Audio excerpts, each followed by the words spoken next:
चलिए glycolysis process को समझते हैं जो बायोकेमिस्ट्री का एक पार्ट है।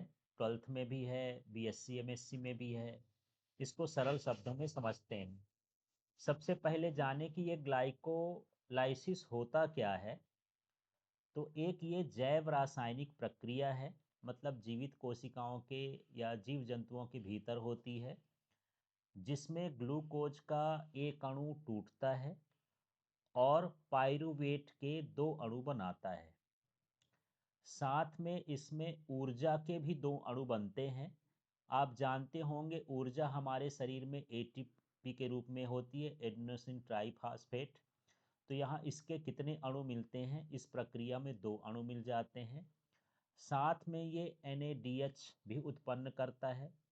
ये जो प्रक्रिया होती है ग्लाइकोलाइसिस की, ये कोशिका द्रव्य साइटोप्लाज्म में होती है।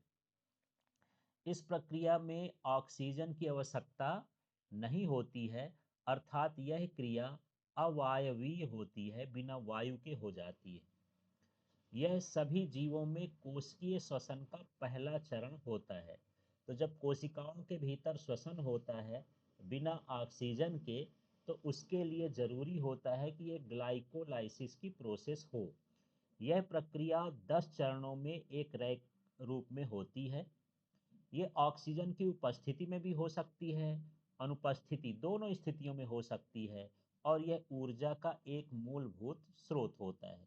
तो इसमें दो तीन चीज़ें आप समझ गए होंगे कि एक ये जैव रासायनिक क्रिया है, दूसरा ये समझे कि इसमें ग्लूकोज का एक अणु टूटता है, फिर इसमें से जो बनता है वो पाइरूवेट का दो अणु बनता है, दो एटीपी बनता है, NADH का उत्पादन होता है। ये कोशिका द्रव्य के भीतर होती है, इसमें ऑक्सीजन की आवश्यकता नहीं होती है और ये श्वसन का पहला चरण होता है। इस तरह से ग्लाइकोलिसिस के बारे में आपको समझना है।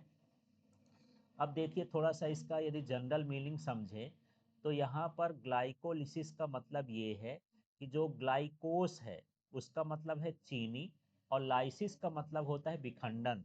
माने यहाँ ग्लाइकोस का विखंडन होता है, ये टूटता है। ग्लूकोज, ग्लूकोज माने चीनी टूटती है, शर्करा, कार्बोहाइड्रेट जो भी समझे।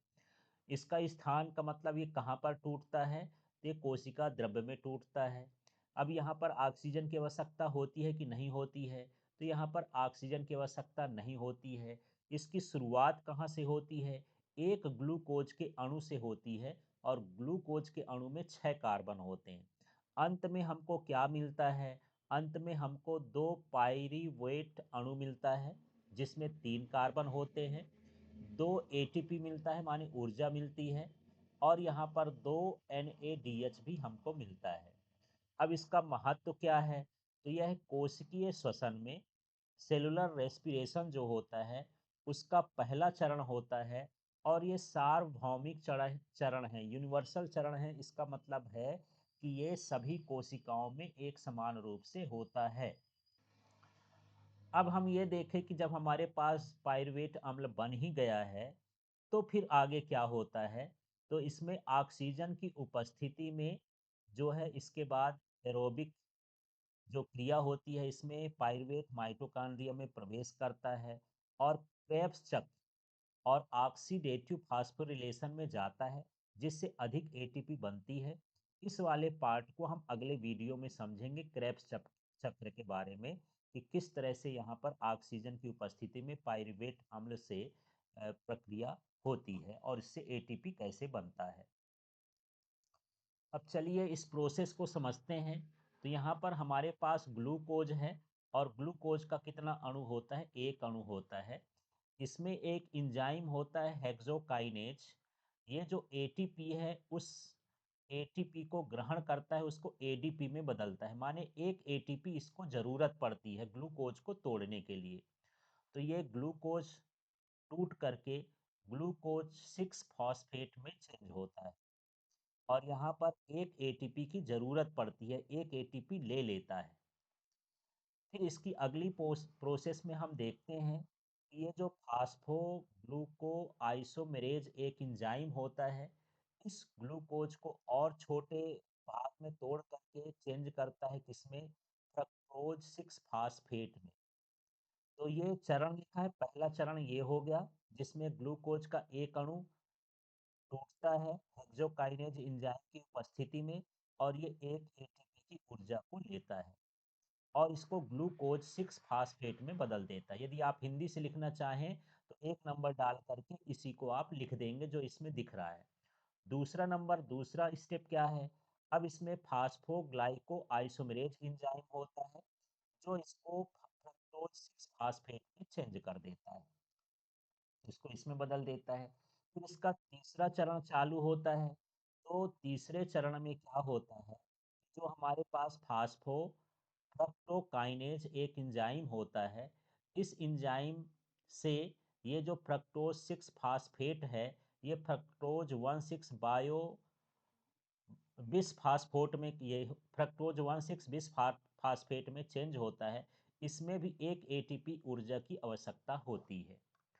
अब हमारा चौथा चरण जब चलता है तो चौथे चरण में क्या होता है, आप नंबर वाइज ऐसे लिख सकते हैं इसी को देख करके कि ये जो एल्डोलेज एंजाइम होता है, ये फ्रक्टोज 1,6 बिसफास्फेट को ग्लिसरल्डिहाइड 3 फास्फेट जिसको हम G3P बोलते हैं उसमें बदलता है, या फिर ये डिहाइड्रोक्सी एसीटोन फास्फेट DHAP में बदलता है। फिर ये आपस में चेंज होते रहते हैं, मतलब ये वाला इसमें बदल सकता है और ये वाला इसमें बदल सकता है, आपस में बदलते रहते हैं। इसके बाद देखते हैं जो हमारा पांचवा चरण आता है।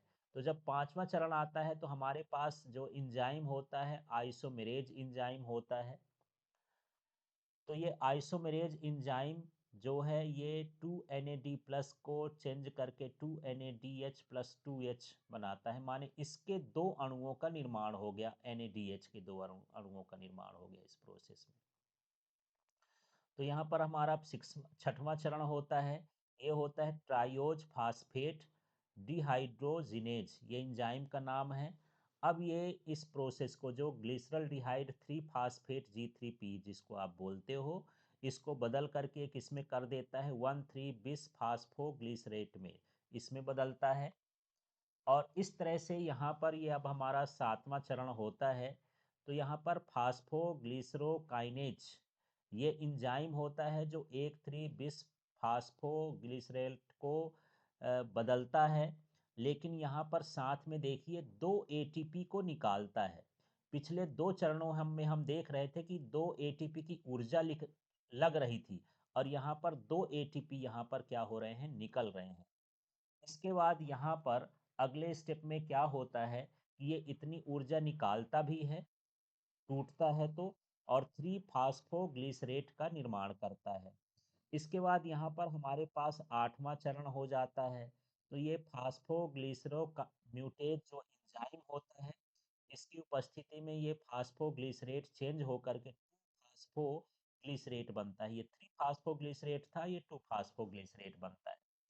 यहाँ पर फिर ये नौवां चरण हमारा आता है और यहाँ पर एक एंजाइम होता है एनोलेज। तो ये एंजाइम जो है इस 2 फास्फोग्लिसरेट से पानी को बाहर करता है, ये दो हाइड्रोजन के अणुओं को, जल के अणुओं को बाहर निकालता है। फिर यहाँ पर ये बना देता है फास्फोइनोपाइरुवेट PEP, इस तरह से निर्माण करता है। फिर हमारा जो अंतिम चरण है, 10वां चरण है, ये बनता है पाइरुवेट काइनेज, ये एंजाइम होता है।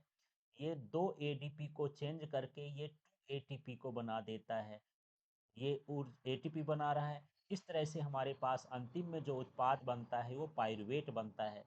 तो यहाँ पर देख रहे होंगे कि 2 ATP का उत्पादन यहाँ पर हो रहा है, 2 ATP का उत्पादन यहाँ पर हो रहा है। इस प्रोसेस में 4 ATP बने, लेकिन 4 ATP में एक एटीपी तो यहाँ खर्च हो गया था और एक एटीपी यहाँ खर्च हो गया था, माने हमारे पास कुल 4 में से 2 तो निकल गए, 2 ATP हमारे पास बचते हैं। इसी तरह से 2 NADH बनते हैं। तो यहाँ पर हमारे पास अंतिम जो उत्पाद प्राप्त होता है, 2 NADH प्राप्त हो जाता है और 2 ATP प्राप्त हो जाता है और साथ में पाइरुवेट अम्ल भी प्राप्त हो जाता है। तो ये जो पूरी प्रोसेस है, इसमें ऊर्जा निर्माण की एक विधि है।